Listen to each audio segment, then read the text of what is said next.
morning, Life Changers Church. Good morning. That's a little bit better. It's time for the Keys to Life. When I say Keys to Life, you say. When I say Keys to Life, you say. If I say Keys to Life, you say.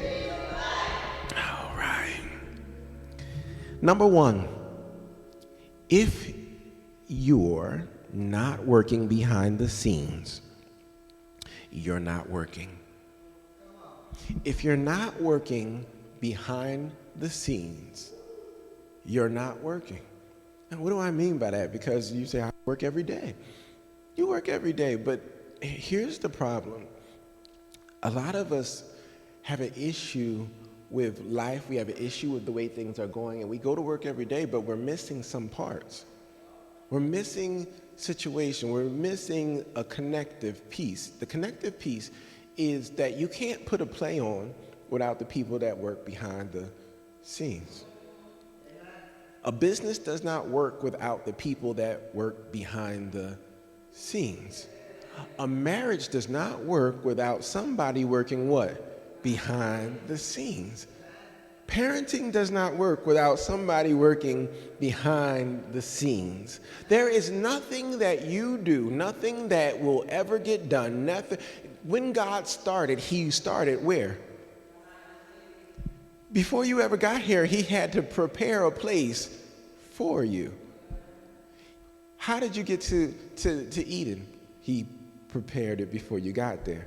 He said, he prepares a place for me in the presence of my enemy. So therefore, he had to leave you here, not leaving you here, go before you, fix it, make it work, then bring you to it, because he's always working where? If you don't work behind the scenes, you don't actually look like him. That's what you have to get it in your mind. Forget me, but if you want to look more like God, you must where? Because that's where he's, in the beginning, he was there working what? Behind the scenes. He never brought you to anything that wasn't ready. He didn't say, well, you guys stay right here. I got to fix all of this real quick. I'm going to get the air quality right. You guys just, no. Let me get the food for you to eat right. No. That is the problem a lot of times with parents. They have children, but they don't go and prepare a place. And so they just expect the kid to just figure it out. They come home and then they go in their room and then the kid is up, down, here, there, all types of stuff. You never checked on them. You never said, you go do this. You don't know if they did it or nothing. You just, because you're not working behind. I work behind the scenes. That's why when you wake up, I wake you up with a spray gun. Why? Because I was already waiting for you. I already got you. I've been doing this for a minute. So you have to have this. I already know what breakfast is. I know what lunch is. I know what dinner is. Play with me if you want to play with me, but it's not going to work out because I'm like Batman on my children. You're just going to sneak up on you and you figure out what happened. That's the way it works. That's like Carrie's Cakes without Cleo. It won't work. It ain't gonna work too well. You understand what I'm saying? It's just Carrie's Cakes. But she can make it, but without the village, without the people, she's the face. She bakes the things. She makes the mistakes. She gets it right. She works hard. When it doesn't make sense to her, she still works hard. You don't take away from what she does, but there's always somebody working in the background. You have a relationship. One of y'all or both of y'all should be working where? In the background. Here's this how it works. We grew up on records, and I mean we by me and my family, my brothers and sisters. And there's a Sesame Street record, and I'm pretty sure y'all might have saw it, not the young kids, but Ernie is trying to buy something for Bert, and Bert is trying to buy something for Ernie. And so they sacrifice what they have to go buy the one thing for the other person. And the thing that they sacrifice is the thing that the other one is trying to add to. And so what you would have to understand is that they're working not knowing that the other person is working to work on the thing that they're trying to sacrifice to work to get you what they want. And so they're working in the background to make you feel special. This is how it works. All my life, I've had to work in the background, so I'm good at working. If you've ever been an armor bearer, adjutant, one of those people that have to work for the pastor, they bring his stuff up, they get his stuff right, they make sure he needs what he looks a certain way, you know why he looks that way. He looks like he needs something to drink, you know he needs something to drink, you got it. He's sweating, you like, you got it. You know when to put everything, you know everything he needs. You packed his bag. You know from all the things that he, so you worked the background, you brought it to him. When he talking to the other pastor, you format and putting stuff, he gonna need this at this time, he gonna need that. He got the Bible, the one Bible that he want, he got the shirt and he need the stuff that, you know the thing. And that's what makes you good at what you do, because you understand the situation. What are you trying to get you to understand? I need you to understand your situation. Understand it well. Understand if you're dealing with your children, understand them well. If you're dealing with a girlfriend or a wife or a husband, understand them what? Well. Understand that when you say what you say, you irritate them. Stop saying it. We'll figure it out. Work behind the scenes. But you can't work behind the scenes if you don't understand the person. You say the person's always changing. Well, change with the person. Understand the person. Figure the person out. Work on getting that thing right. So what I'm trying, so if I start to sing a song, I give it all of 3 seconds. If you count 1, 2, 3, James gonna be on it. Now, it might take him all of 5 seconds to get to the tempo that I'm on. But 3 seconds, he's on something that'll get me through. What does that mean? After a while, he's been working his gift, and working his gift not with just me, but with the people, so that he can get to where he's trying to go and get you to sound the way you want to sound. What I want you to understand about life is that you have to be on point, working in the background so that the foreground is lit, so that it works, so that it looks right. And so when you don't get up early, whether you like to or you don't like to, then it doesn't really work that well. You have to sacrifice something so that you can be able to do something. If you think about it, if you look at life, most leaders that are good leaders, underneath their leader shirt is a staff shirt.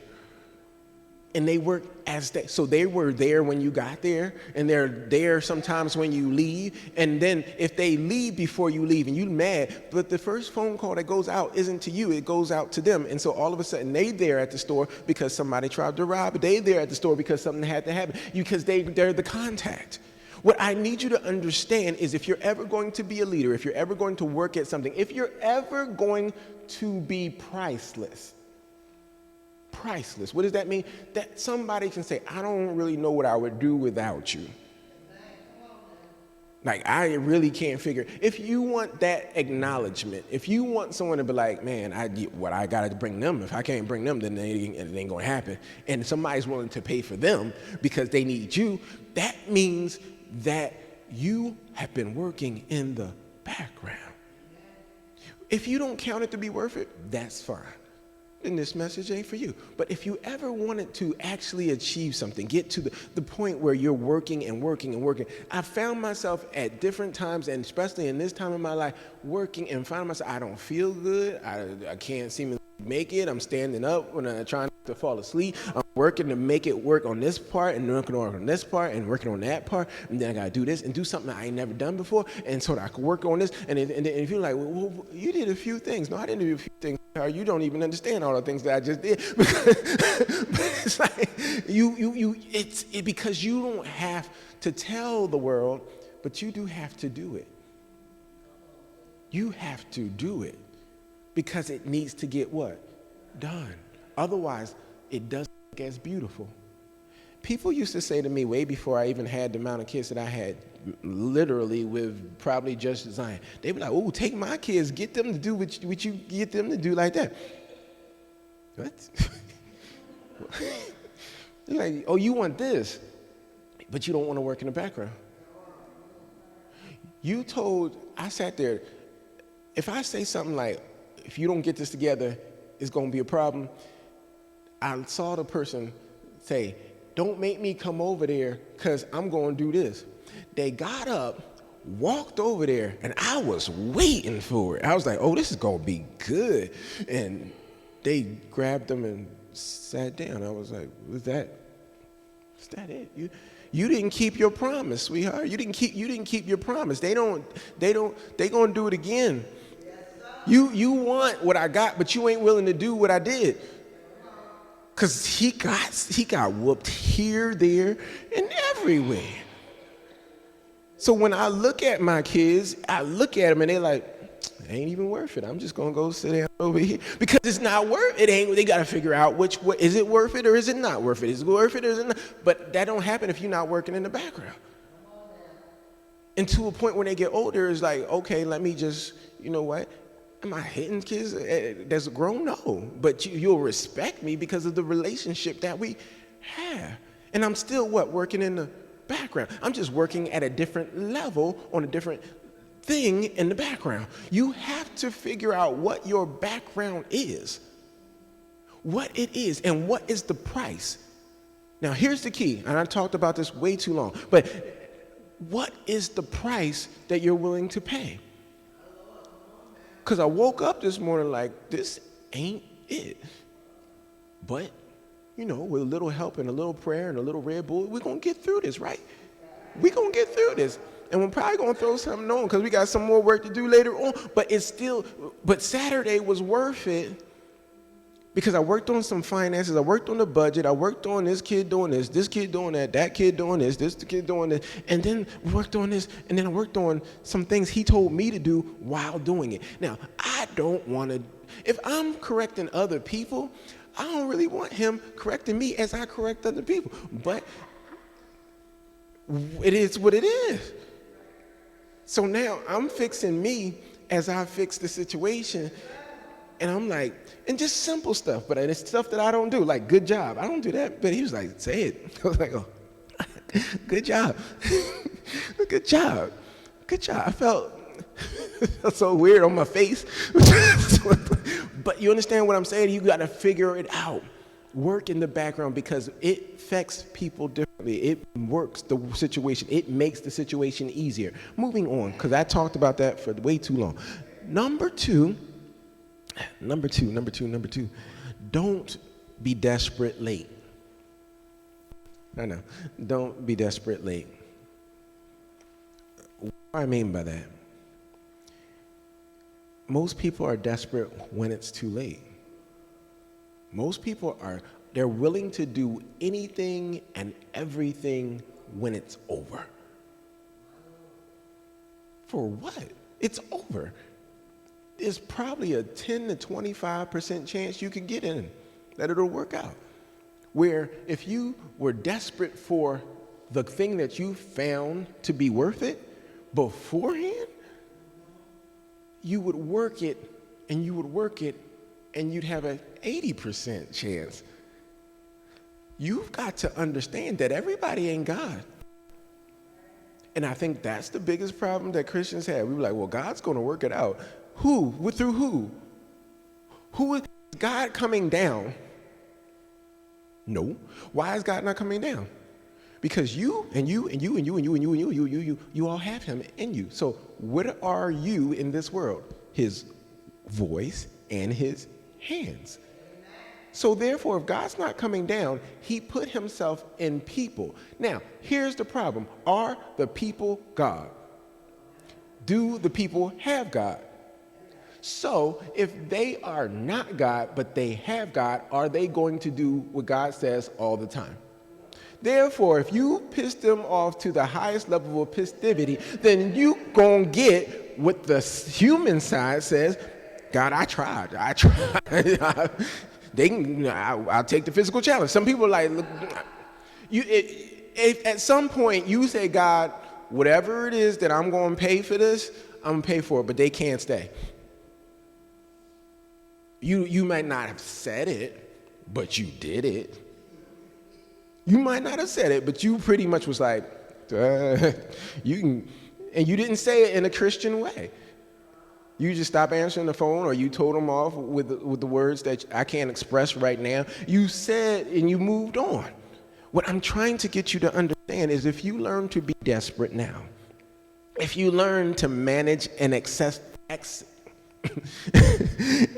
and assess the value of the person, the value of the job, the value of the gift that you have.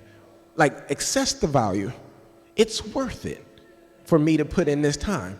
It's worth it for me to put in this energy. It's worth it for me to put in these things. If I can access that it's worth it. What did I say last week? I think I said last week, or that to access the value of something quickly, so that you don't miss out on the value of it. Because some people sell things, trust me, I've been on eBay too long, it's an issue, but some people sell things that they shouldn't sell at the price that they're selling it for. And you like, nah, that can't be. That's it. Yeah, I get it. They're like, for real? Yeah. Get to me right here, right now at that price. Deal? Sold. Why? Because you know what it's worth. And so you know what the relationship is what? Worth. You know what the job is what? Worth. You know what the gig is what? Worth. You know what the woman is what? Worth. You know what the man is what? Worth. And so you'll take it and then you'll manage it correctly. But if you don't manage it correctly, you will learn that you have mismanaged. And then one day when it leaves you, one day when they say, you know what, we're not going to keep you on, you're like, what? That's the faith. What? Yeah, we just decided to go another way. But I love this job. They didn't feel that. But I love you. She didn't feel that. I love you. He didn't feel that love. You was speaking the wrong love language. It's like you didn't. He didn't feel that respect. So you didn't see the value of it. So you go to the audition and they're like, you didn't do well enough. And you're like, I've been practicing once a month. Congratulations, once a month. These people do it every day. That's why you didn't get in. That's why you didn't make it, because they are working and you're not working. You're not desperate enough for what you want. And in this world, in this country, people take what you won't take just like that. Why do you think people love it here and hate it here at the same time? They hate some of the racism. They hate some of the things that happen. But why do you think people keep coming? Because they can get rich quick. They can make it. They just got to let go of all the stupid stuff on this side and that side and just focus on what they're trying to achieve that you too lazy to get because you grew up here. You grew up with it in your hand. And so therefore it doesn't make a difference. But what makes a difference is if you go after it with a desperate mindset that you're willing to get it because you know it's worth. All right, last thing. I get a serving size now.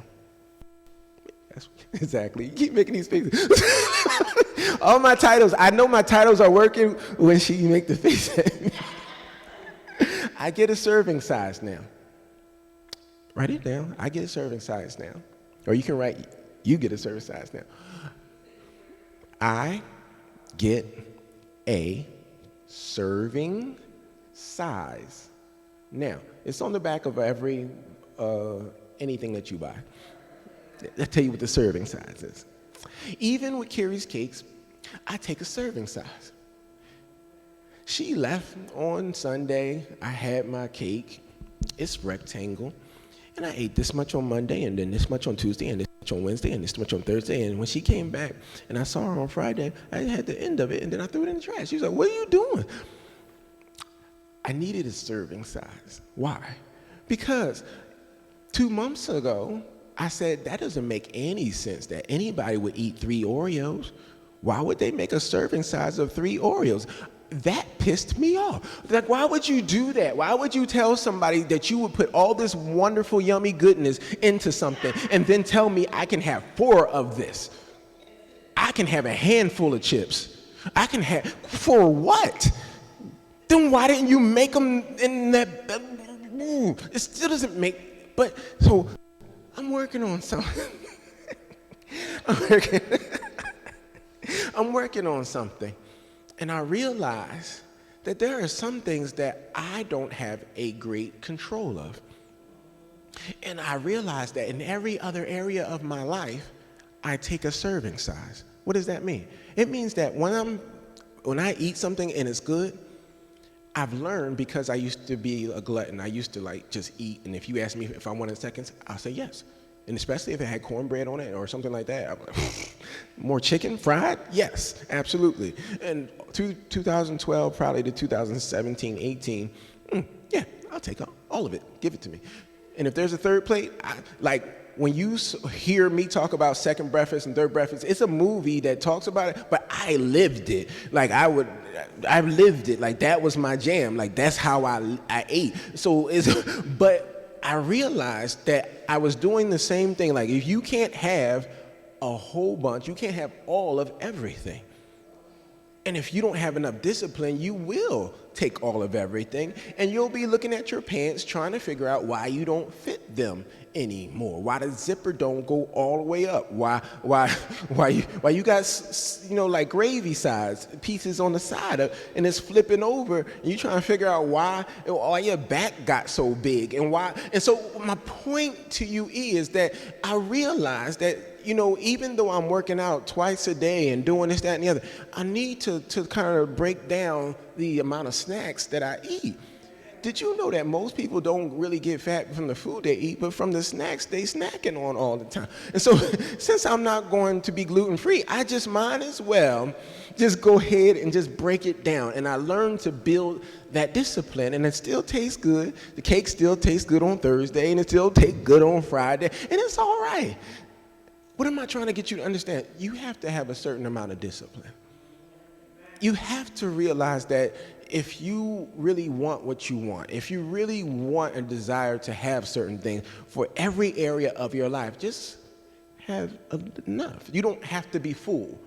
And I thought food was there for you to be full. Food is not there for you to be full. Food is there to give you the energy to do the work that you have to do. And so no one told me that until like later on like a TikTok or something. I was like, what? For real? I just wasn't wanting to be full. But that's not what it meant. And so I needed to get that together. And so what I want you to understand is if you build your discipline and you work your mind, it doesn't matter what you do. It's just take step by step. And why? Small steps are still. So I understand that I just need enough and learn to have what? Enough. And you'll be a whole lot better in every situation of your life. And those are the keys to life.